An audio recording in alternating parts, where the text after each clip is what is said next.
नमस्कार, बहुत स्वागत है आपका नेटवर्क 18 मध्य प्रदेश में। या देवी सर्वभूतेषु मातृरूपेण संस्थिता नमस्तस्यै नमस्तस्यै नमस्तस्यै नमो नमः। मैं हूं श्रुति द्विवेदी। आप सबको चैत्र नवरात्रि नव संवत्सर 2080 की बहुत सारी शुभकामनाएं, गुड़ी पड़वा की बहुत सारी शुभकामनाएं। इस बार की चैत्र नवरात्रि अपने साथ ला रहे कई महासंयोग, और ये वो नवरात्रि है जो कि पूरे 9 दिन रहने वाली है।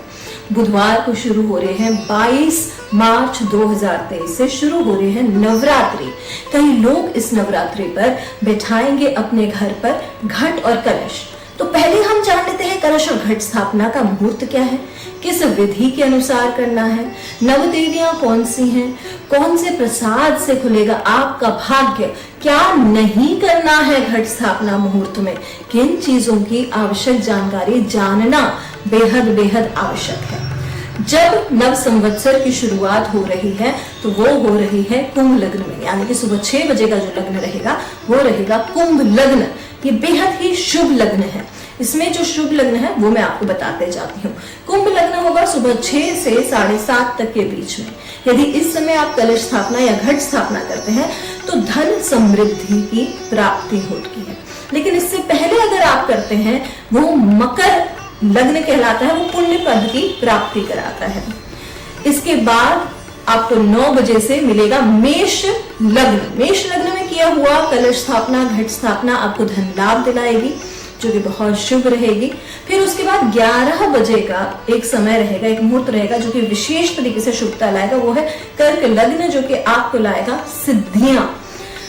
कन्या लग्न जो कि पड़ेगा आपको कम से कम समझिए 12, 12:30, 1 के आसपास, वो लेकर आएगा लक्ष्मी प्राप्ति। और तुला लग्न इसके एकदम बाद पड़ेगा 1:30-2 बजे के आसपास, जो कि लाएगा ऐश्वर्य प्राप्ति।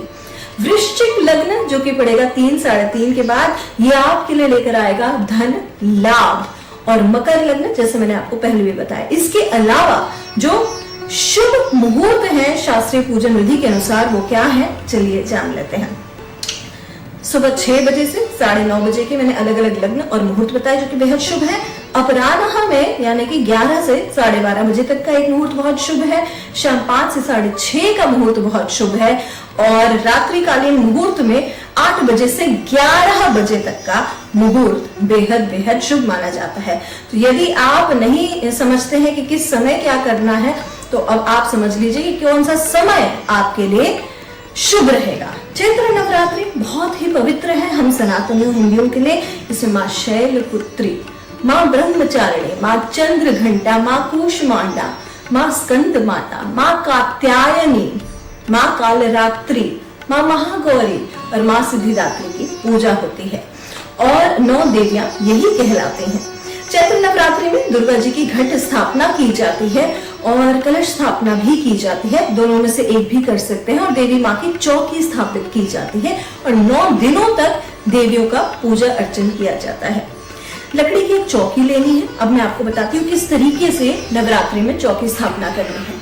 चौकी स्थापना के लिए एक पटा या एक चौकी ले और उसको शुद्ध गंगा जल से छिड़के। गंगा जल को हाथ से ना छिड़के, बल्कि एक गुलाब का फूल उसमें डिप कर ले और उससे छिड़के। और उसके बाद एक स्वच्छ कपड़े से पोंछ ले और उसके ऊपर एक साफ लाल रंग का कपड़ा बिछाए। अनकटा हो यानी कि लाल रंग के सूत का कपड़ा हो तो बेहद ही शुभ रहता है। और इसे कलश की दाईं ओर यानी कि राइट साइड रखें, वो बहुत शुभ रहता है। चौकी पर माँ दुर्गा की आप तस्वीर रख सकते हैं जिसमें कि फ्रेम लगा हो, या फिर उनकी मूर्ति स्थापित करें। मूर्ति स्थापित करें तो चावल की ढेरी पर करें। माँ को चुनरी चढ़ाएं। चुनरी का रंग यूजुअली लाल या पीला होता है, आप चाहें तो हरा भी कर सकते हैं, क्योंकि बुधवार से शुरुआत हो रही है तो उससे आपका बुध भी मजबूत होगा।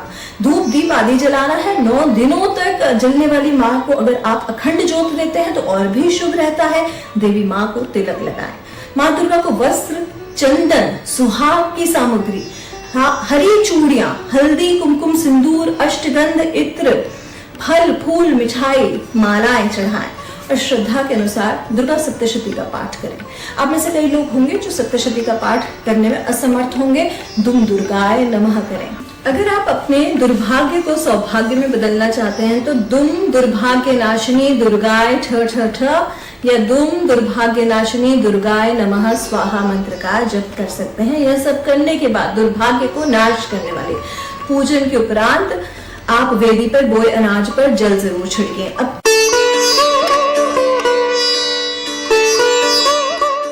कैसे बोना है ये अनाज और क्या होनी है कलश स्थापना, कैसे होनी है घट स्थापना, चलिए मैं आपको संक्षिप्त में इसके बारे में बताती हूँ कि कैसे क्या करना है आपको आज के दिन विशेष तौर पर, यानी कि नवरात्रि के पहले दिन पे माँ के सामने अखंड ज्योत भी जलाते हैं, उसे भी कैसे जलाना है ये भी बताते हैं। चलिए पहले जान लेते हैं घट स्थापना कैसे करनी है और इसकी विधि क्या है।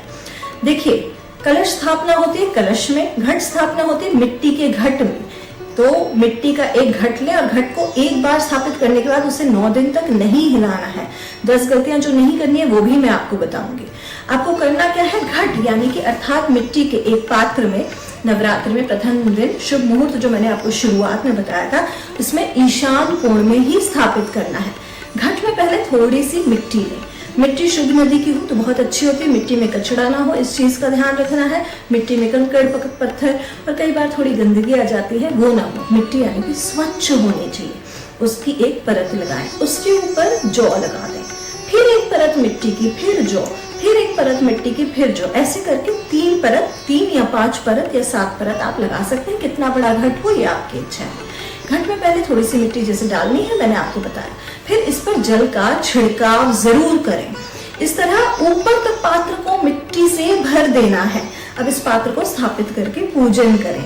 जहां घट स्थापित किया जाता है वहां एक पाठ रखें और उस पर साफ लाल रंग का कपड़ा बिछा दें और फिर उस पर घट की स्थापना करें। घट पर रोली या चंदन का स्वास्तिक बनाएं। स्वास्तिक बनाना है आपको इस उंगली से, अनामिका उंगली द्वारा, ठीक है। ये जो सेकंड फिंगर है, लिटिल फिंगर नहीं, सेकंड फिंगर अनामिका जिसे कहते हैं। घट के गले में मौली जरूर बांधें। और फिर अब घट में जो स्थापना में गलतियां हो जाती हैं उसका मैं बताती हूँ। घट को हमेशा ध्यान रखना है ईशान कोण में रखना है। घट में गंदी मिट्टी नहीं पड़नी चाहिए या गंदे जल का प्रयोग नहीं करना चाहिए। जो पीने वाला आरओ का वाटर होता है वही जल आप घट के प्रयोग में लेकर आए। घट को एक बार स्थापित करने के बाद उसे 9 दिन तक उस स्थान से नहीं हिलाना है और गलत दिशा में घट स्थापित नहीं करना है। जहां घट स्थापित किया गया है वहां पर देखना है कि आसपास स्वच्छता बनी रहे, कोई शौचालय ना हो, कोई बाथरूम्स ना हो, इस चीज का ध्यान रखना है। अपवित्र हाथों से ना छुएं, इस चीज का ध्यान रखना है। और घट को जब हो जाए उसमें ज्वार उत्पन्न हो जाए तो उसको विधिवत रूप से ही नदी में प्रवाहित कर देना है। घट की नियमित रूप से पूजा अर्चना करनी है। घट किसी भी रूप में खंडित नहीं होना चाहिए। अब जानते हैं कलश की स्थापना विधि। एक तांबे के कलश में या आप चांदी का कलश लें या आप पीतल का कलश लें, उसमें जल भरें और उसके ऊपरी भाग पर रोली मोली बांध कर उस पर मिट्टी का पात्र अर्थात घट के ऊपर रख दें। जब कलश के ऊपर पत्ते भी रखें आप, 5 पत्ते आम के, अशोक वृक्ष के रख सकते हैं। पत्तों के बीच में एक रोली मोली अगेन बंधी हो, नारियल लाल कपड़े में लपेट कर जरूर रखें। ये सिंदूर शुभता का प्रतीक होता है। कहा जाता है इस कलश में हम देवी देवताओं का आवाहन करते हैं। घट और कलश की पूजा करें। फल चढ़ा सकते हैं, मिठाई चढ़ा सकते हैं, जो प्रसाद आपको समझ में आए वो चढ़ाएं। और इसके बाद गणपति की वंदना जरूर करें। गम गणेशाय नमः से कर सकते हैं, संकट नाशन गणेश स्तोत्र कर सकते हैं, गणपति अथर्वशीर्ष कर सकते हैं, जो संभव हो वो करें। अब देवी देवताओं का आवाहन करें, उनको पुकारना है कि हे प्रभु, हे समस्त देवी देवताओं, आप सभी 9 दिन के लिए कृपया कलश में विराजमान रहें। यह करना बेहद आवश्यक है। आवाहन के बाद सभी देवी देवतागण कलश में विराजमान हो जाते हैं, ऐसा माना जाता है।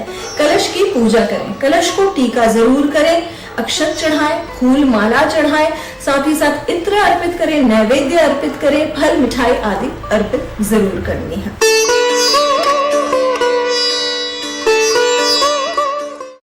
अब चलिए जान लेते हैं 9 दिनों में कौन सी 9 देवियां हैं जिनकी पूजा आपके जीवन में सफलता लाएंगे। पहली देवी जो नवरात्र की मानी जाती है वो है माँ शैलपुत्री।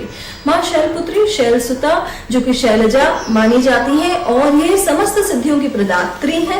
इन देवी की पूजा करने से गाय को आपको बहुत शुभता प्रदान होती है और इन्हें सर्वप्रिय है गाय का घी।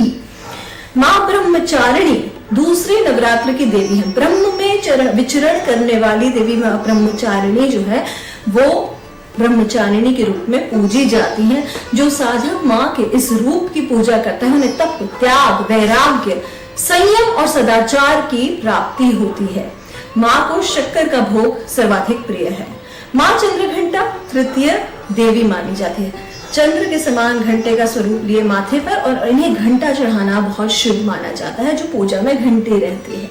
ठीक है, माँ चंद्रघंटा संसार के सारे कष्टों से निवारण दिलाती है और यदि किसी पर कोई झूठा आरोप है तो माँ चंद्रघंटा की पूजा करें, निश्चित तौर पर आरोपों से मुक्त होगा। शेर पर सवारी करने वाली माँ चंद्रघंटा को दूध का भोग लगता है। अब बात करते हैं अगली देवी की। अपनी मंद मंद हंसी से ब्रह्म का निर्माण करने वाली माँ कूष्मांडा। माँ कूष्मांडा अपने उदर से ब्रह्मांड को उत्पन्न करते हैं। सुबह 4 से 5 की बेला के समय जो नील वर्ण दिखाई देता है ना, वही माँ कूष्मांडा का वर्ण है, जो उनका रंग है। और वो चौथे नवरात्र में करने का इनका विधान, इनकी पूजा करने का, इनकी आराधना करने वाले भक्तों को सभी प्रकार के रोगों से मुक्ति मिलती है, कष्टों से मुक्ति मिलती है, बल की प्राप्ति होती है और माँ को भोग में मालपुआ सबसे ज्यादा प्रिय है। चलिए बात करते हैं आप अगली देवी। पंचम देवी जो है वो माँ स्कंद माता कहलाती है। माँ स्कंद माता जो है आदि शक्ति माँ दुर्गा के कौन से स्वरूप की माता कहलाती है? स्कंद की माता, यानी कि कार्तिकेय की जो माता है वो देवी स्कंद माता कहलाती है। वो संसार में साधकों को हर प्रकार के सुखों को भोगते हुए मोक्ष की ओर ले जाती है और जीवन में किसी प्रकार की वस्तु का कोई भी अभाव नहीं होने देती है। इन्हें केले फल का भोग अति प्रिय है। जो छठी देवी है माँ कात्यायनी। माँ कात्यायनी नंद ग्रह गोपासुता, जो नंद के ग्रह में गोपी हुई थी, गोपासुता हुई थी, वही है माँ कात्यायनी, जिन्हें देवी योग माया के नाम से भी जाना जाता है। जो षष्ठी देवी है, नारायणी शक्ति है।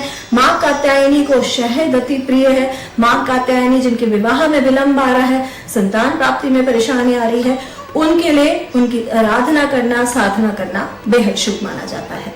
सप्तम देवी जो है वो है माँ कालरात्रि। कालरात्रि यानी कि जिनकी पूजा रात के समय करी जाए, वो है माँ कालरात्रि। आपको सर्व प्रकार की बाधा मुक्त, तंत्र बाधा मुक्त, शत्रु बाधा मुक्त, व्यर्थ कर्ज बाधा मुक्त करने वाली देवी माँ कालरात्रि है, जिनको माँ को गुड़ का भोग अर्पित किया जाता है। अगली देवी है माँ महागौरी।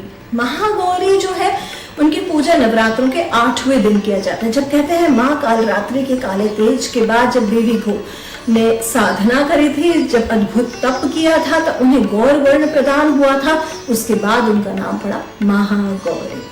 महागौरी को हलवे का भोग लगाया जाता है। कई लोग अष्टमी भी पूछते हैं तो हलवे का भोग इस कारण भी चढ़ाते हैं। इनकी कृपा से साधक के सभी कष्ट मिट जाते हैं। अंतिम देवी जो है वो है माँ सिद्धिदात्री।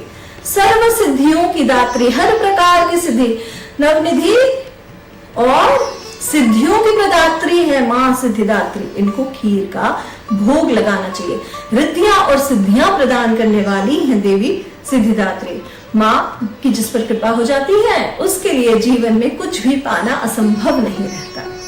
तो दोस्तों, ये था नवरात्रि का एक छोटा सा ब्यौरा। आप में से कई लोग इससे आविर्भूत होंगे।